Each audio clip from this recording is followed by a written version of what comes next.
Halo semua, assalamualaikum warahmatullahi wabarakatuh. Jumpa lagi dengan yang artinya di sini.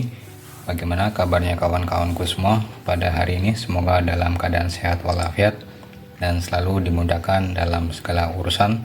Serta selamat datang bagi kawan-kawan yang baru menemukan channel ini. Baik, di sini di hadapan kita ada sebuah mainboard ya dari televisi LED produk dari Sharp. Untuk televisinya di sini adalah ukuran 42 inch dengan problem kerusakan mati total ya pada mainboardnya.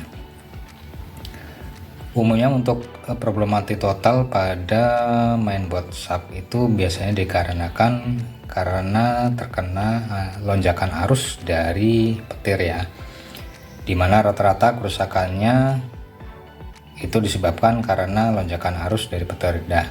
Di sini kebetulan ya, untuk kerusakannya setelah saya cek pada area bagian primer, ya ini di sini ya, ini area sekunder dan di sini adalah area bagian primer.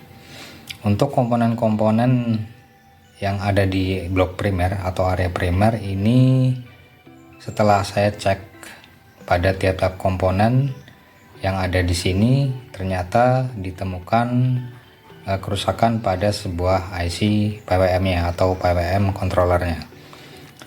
Jika kita zoom di sini,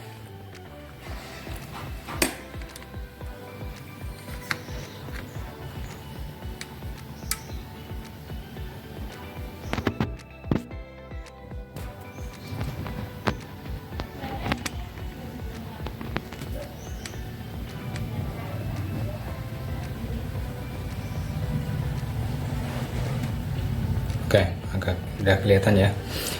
Jadi untuk IC PWM aslinya ini ya yang sudah saya lepas, karena di sini saya sudah cek semua komponen di pada area primer itu hanya terdapat atau kebetulan untuk IC PWM-nya saja yang mengalami kerusakan.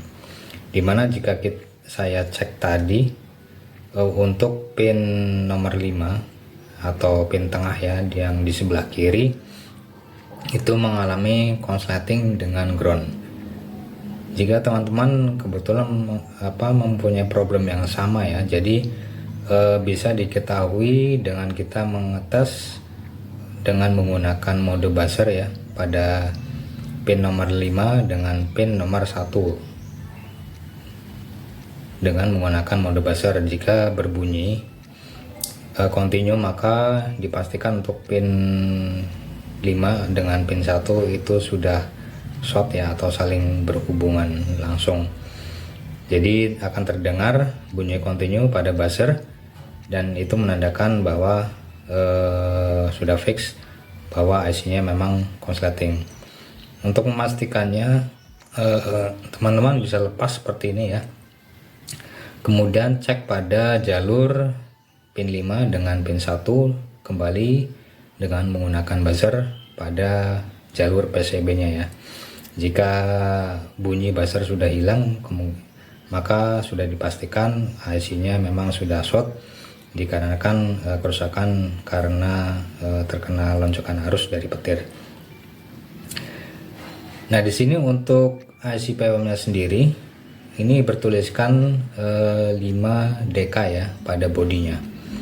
Ini adalah IC NCP 12510, dimana untuk frekuensi kerjanya adalah sekitar di 100 kHz atau fix di 100 kHz. Jadi ini bukan IC PWM yang bisa diadjust atau disetel frekuensinya, maka frekuensinya tetap di 100 kHz.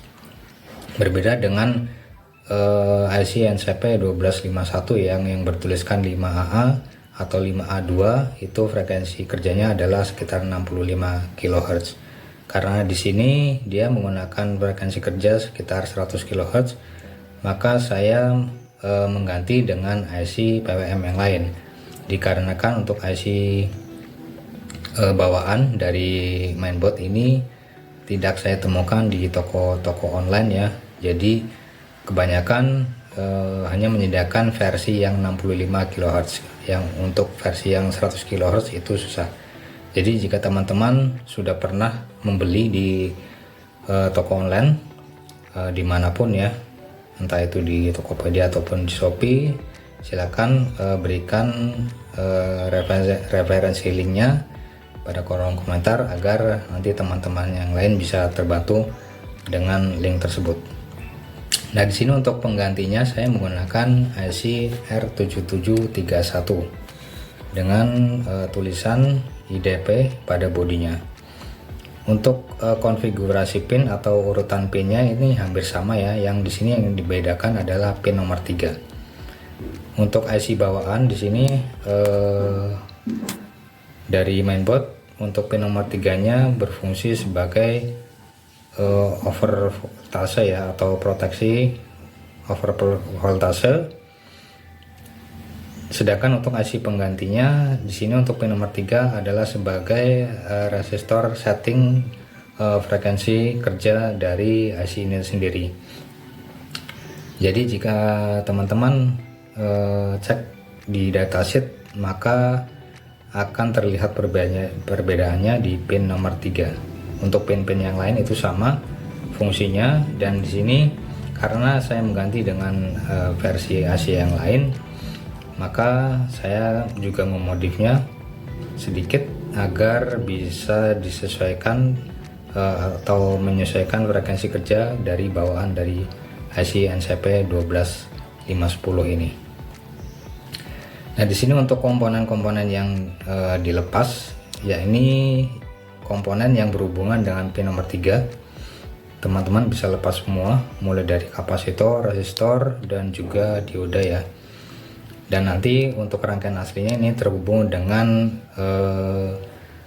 lilitan dari aux ya, untuk suplai VCC ke pin nomor 5 yang tadi short pada IC bawaannya.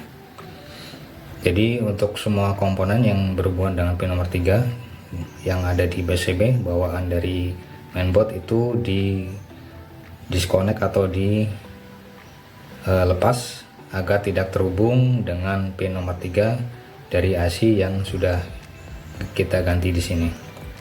Nah, di sini untuk pin nomor 3 terhubung dengan dua buah resistor yang ada di sini. Ini karena resistor yang sudah saya modif, dan nanti akan terhubung dengan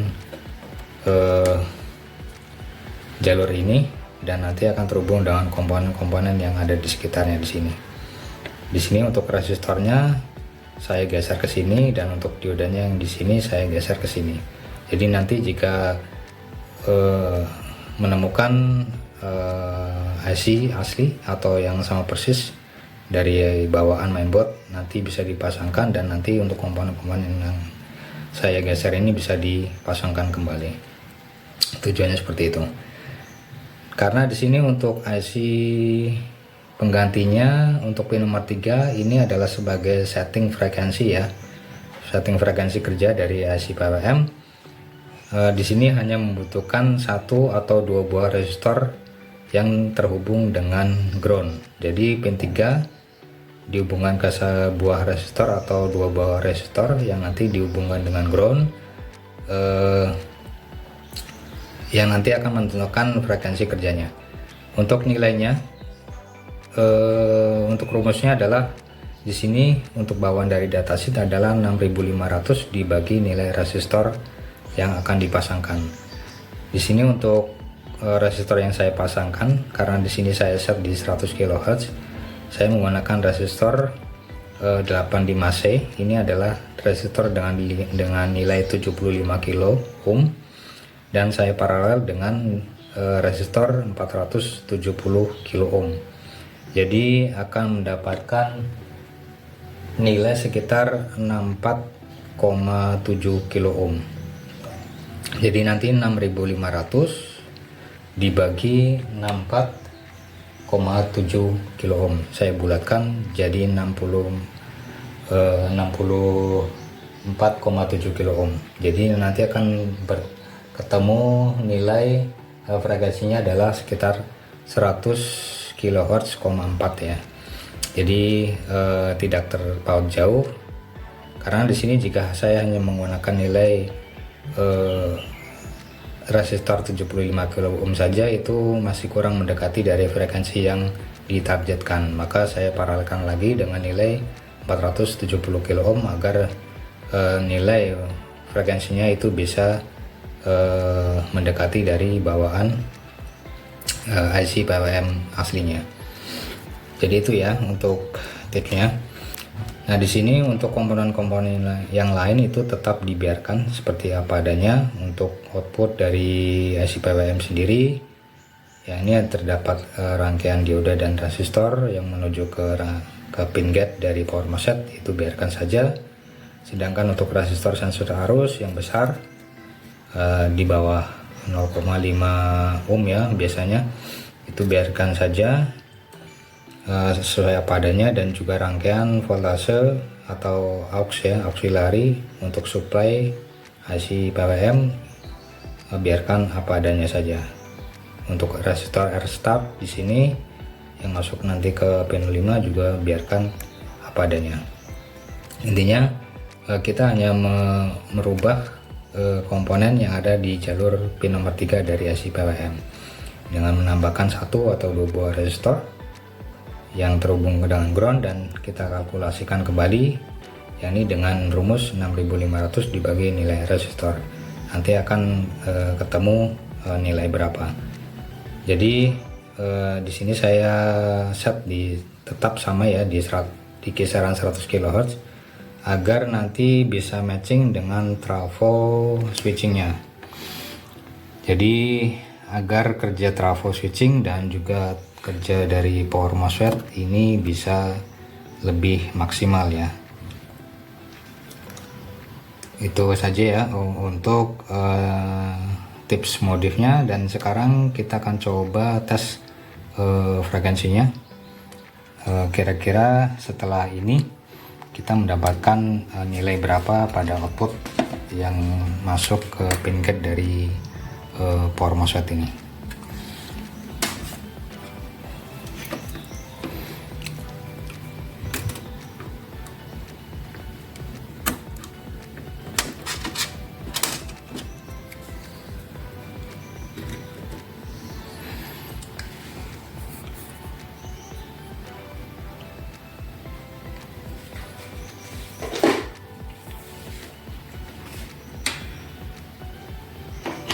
Bismillahirrahmanirrahim.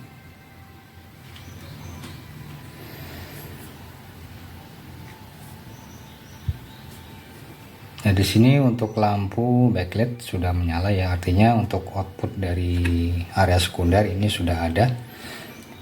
Jika kita cek dengan menggunakan multimeter ya, di sini saya dekatkan seperti ini.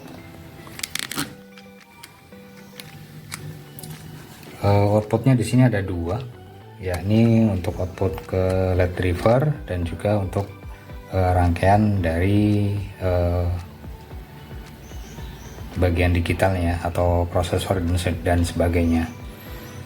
Dan di sini untuk output untuk LED drivernya itu terbaca sekitar 45,7 ya. Sedangkan untuk output ke rangkaian digitalnya ini terbaca sekitar 13,9 ya.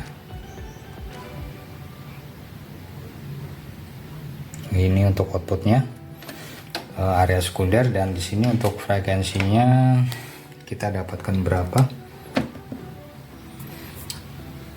Kurang lebih sekitar 100 kHz ya, bisa di atas atau bisa di bawahnya. Karena di sini ada noise, jadi nilainya naik turun.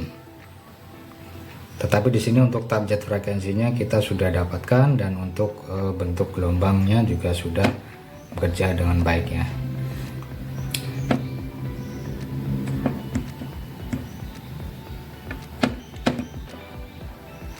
Nah, di sini untuk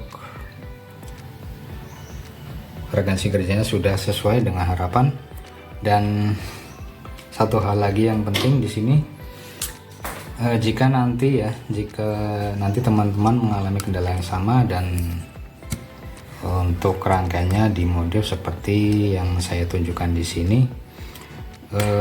pastikan untuk tes running dulu ya dalam beberapa jam untuk memastikan suhu dari power MOSFET dan juga untuk suhu dari core ya, jadi transformer atau trafo switchingnya nanti dimonitor apakah tidak terlalu panas atau terlalu panas. Jadi nanti teman-teman cek suhunya dan running dalam beberapa jam atau beberapa menit dahulu ya untuk pengetesan.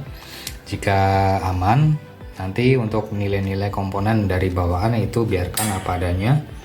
Tetapi nanti jika terlalu over atau panasnya, jika disentuh dengan jari itu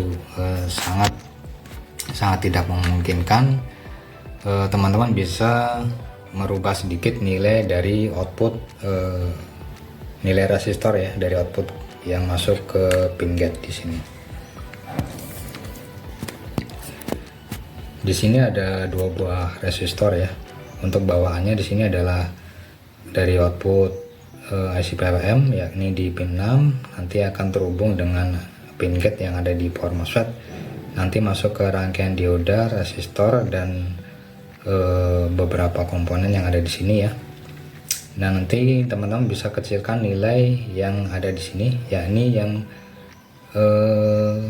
terhubung langsung dengan pin gate ya. Di sini untuk pin 6 biasanya akan terhubung dengan 1 buah dioda, kemudian diseri dengan nilai resistor kisaran 10 ohm ya di sini ya. Dan nanti antara seri dioda dan resistor yang 10 ohm ini akan diparalelkan lagi dengan nilai resistor sekitar 180 ohm. Nanti teman-teman bisa kecilkan nilai yang 180 ohm, bisa kecilkan menjadi 150 atau 100 ohm ya, agar nanti proses on off dari switching itu bisa lebih cepat ya. Jadi nanti trafo power MOSFET juga bekerjanya juga tidak terlalu panas, tetapi jangan terlalu kecil ya. Jadi usahakan bertahap, mulai dari 150 kemudian menjadi 100, kemudian turunkan lagi umumnya sampai 68 ohm ya, itu sudah cukup. Jadi nanti tetap dimonitor untuk suhunya antara power MOSFET dan juga trafo switchingnya. Jadi nanti tes running dalam beberapa jam apakah panasnya sudah cukup atau terlalu panas. Jika terlalu panas, nanti teman-teman rubah saja nilai resistor yang ada yang di sebelahnya ini ya, yang nilainya ada sekitar ratusan ohm, dikecilkan nanti agar proses switchingnya itu bisa lebih cepat. Oke, itu saja ya tips pada video kali ini, semoga mudah dipahami ya. Dan pastikan kembali karena kita di sini mereparasi pada area bagian primer, maka jangan lupa untuk setiap kali perbaikan pada area primer cek satu persatu komponen yang ada. Usahakan tidak ada komponen yang short atau konslet ya, agar nanti tidak menimbulkan gangguan atau gejala yang lain. Itu saja ya untuk tips pada video kali ini, semoga bisa membantu dan bermanfaat. Wabillahi taufiq wal hidayah. Assalamualaikum warahmatullahi wabarakatuh.